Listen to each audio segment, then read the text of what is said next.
repay my loyalty in death!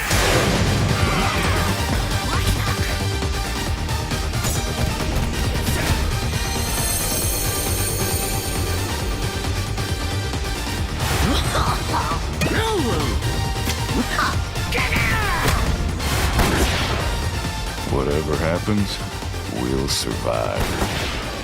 Ha! True strength flows from the heart. One day the sun shall rise. One day we will greet a new dawn. I'll fight my way to the top, and the world will know my name.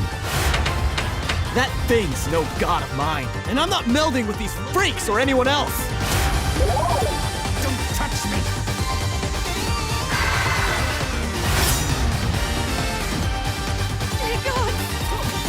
Know this, my friend. I will hold nothing back.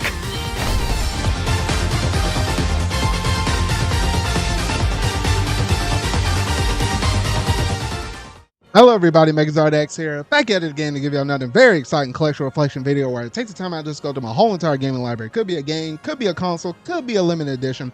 But today we're going to be talking about none other than Live Alive, because man oh man, Square Enix, they are some of the kings when it comes to making some really great, fine RPGs. And even so to the point of, hey, we can go back and remake a classic. And this originally dropped out on the Super Famicom back in the day in Japan. It never got localized over here in the West though. But lo and behold, Square Enix was just going through their back catalog, seeing what could potentially get the HD 2D treatment. And they said, you know what? Pull up Live Alive and let's go ahead and get this thing a fresh coat of paint though. And I was like, oh my goodness, because they did such a phenomenal job and experience up on this one though. 8 different unique stories to go through and explore through, and then seeing how it all comes together at the final end of this game though. Oh man, it's just so rewarding and such. And I honestly do believe it is definitely a hidden gem on the Nintendo Switch for those that hadn't, you know, did the time or research into it or even invested in it. So in today's video, that's what we're going to be going through and discussing here today. But if you hadn't already done so, make sure you go and hit that like button, go ahead and hit that subscribe button and that bell to stay up to date on all things video game related I feel like talking about and discussing. But without any further ado, let's go ahead and jump straight up into this video.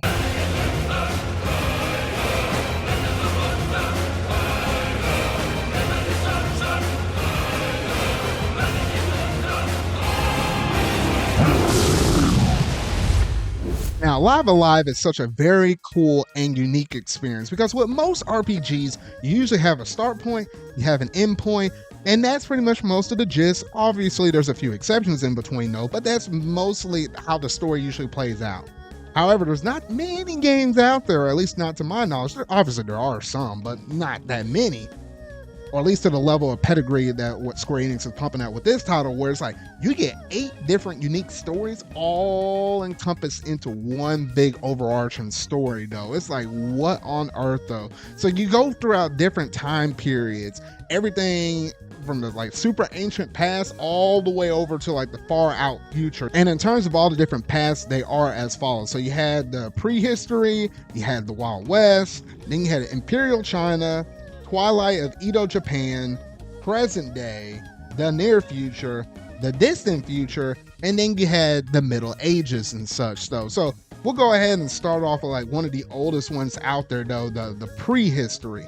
Because that prehistory one, that was really cool because you're playing as like one different character and such, and you'll interact with other different people that were like basically cavemen during that time though. But the unique thing about this story is none of these characters managed to go through and speak at all. Like they do like little sound effects and stuff like that. They might have like a little bit of like gibberish in terms of the text. Or it might be like a bunch of parentheses, exclamation points, percentage signs or whatever though. But you can tell a story like a Tom and Jerry cartoon where it's like, hey, you don't have to say any words, but how expressive you are, your interactions with other characters and sound effects can go a long mile, at least within this one unique story right there. So I did like that, and the final boss and stuff like that. So that was like the gist of prehistory. Then you had the Wild West, which the Wild West, you had a little bit of combat up in it though, but I feel like that one was a little bit more story driven. Like you're trying to drive some people out of town that are trying to come in here and invade this Wild West area though. So I really like that.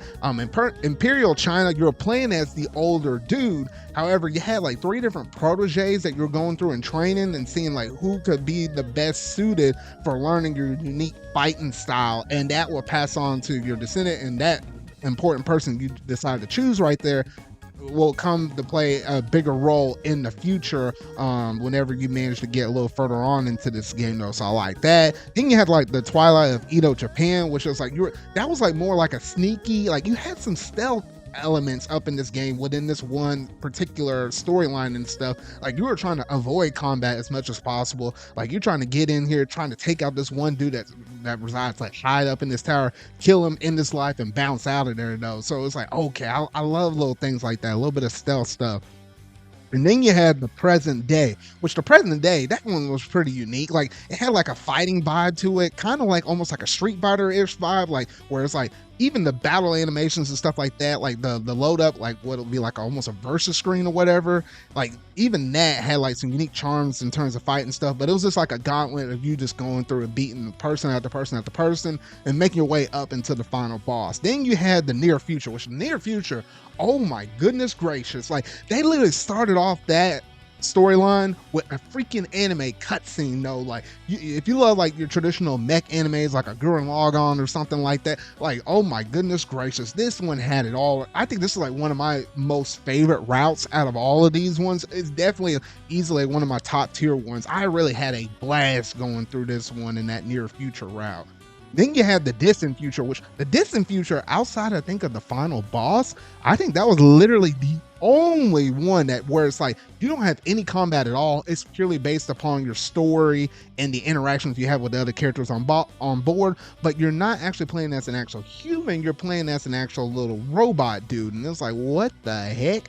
So yeah, it's like you're trying to go around, it's like almost like a mystery, but it's like somebody sabotaging the spaceship and stuff, and you got to figure out who exactly it is. So you know, that was really cool. And then I think the only combat itself was obviously the final boss.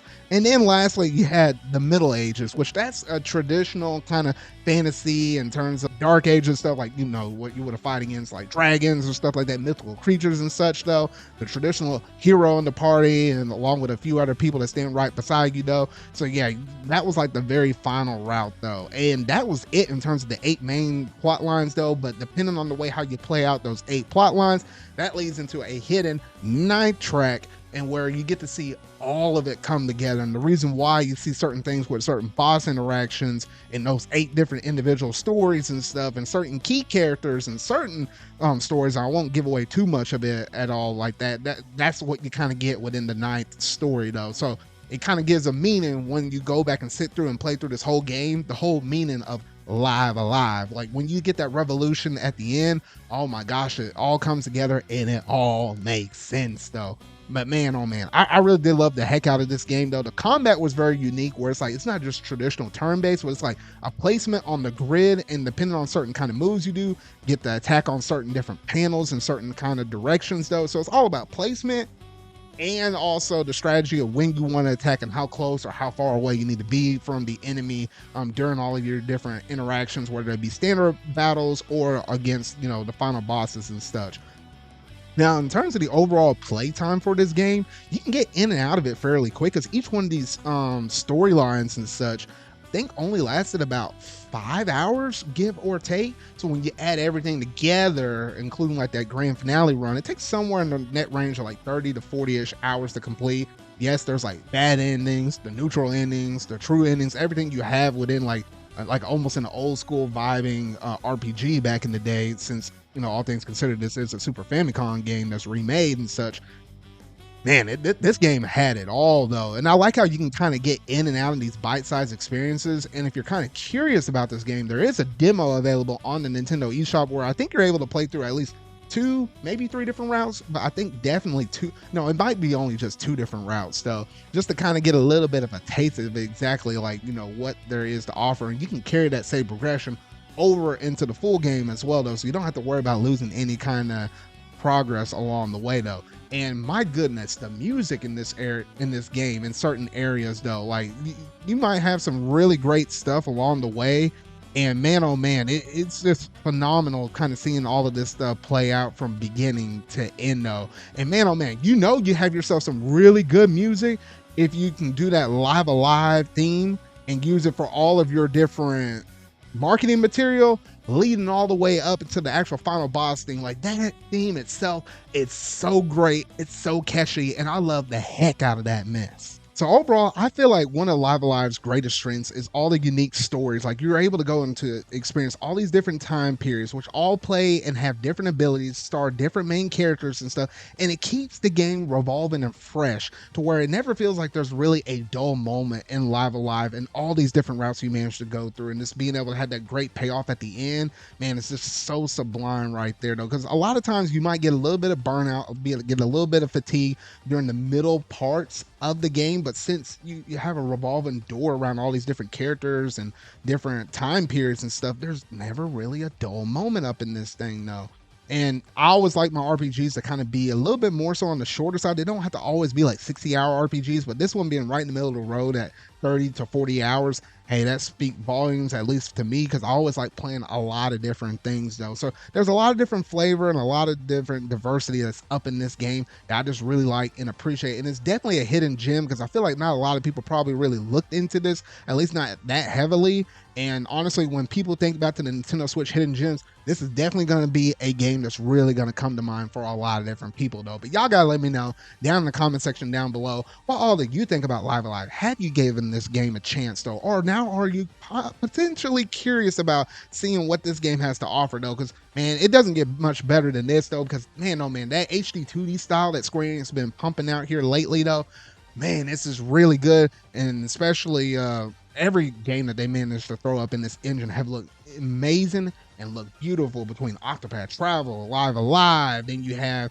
Triangle Strategy and such, and the Dragon Quest 3 HD 2D along with the 1 and 2 we'll get later on in 2025. It's just crazy to see what Square Enix is able to bring out though. So hopefully they can go back in their grab bag of things from some older things that maybe not have got localized and maybe pull out another game that can get this HD 2D treatment though. But that's going to basically do it in terms of today's video though. So if you really like this, make sure you're going to hit that like button, go ahead and hit that subscribe button and that bell to stay up to date on all things video game related I feel like talking about and discussing. So remember y'all, until our video I make next, see y'all.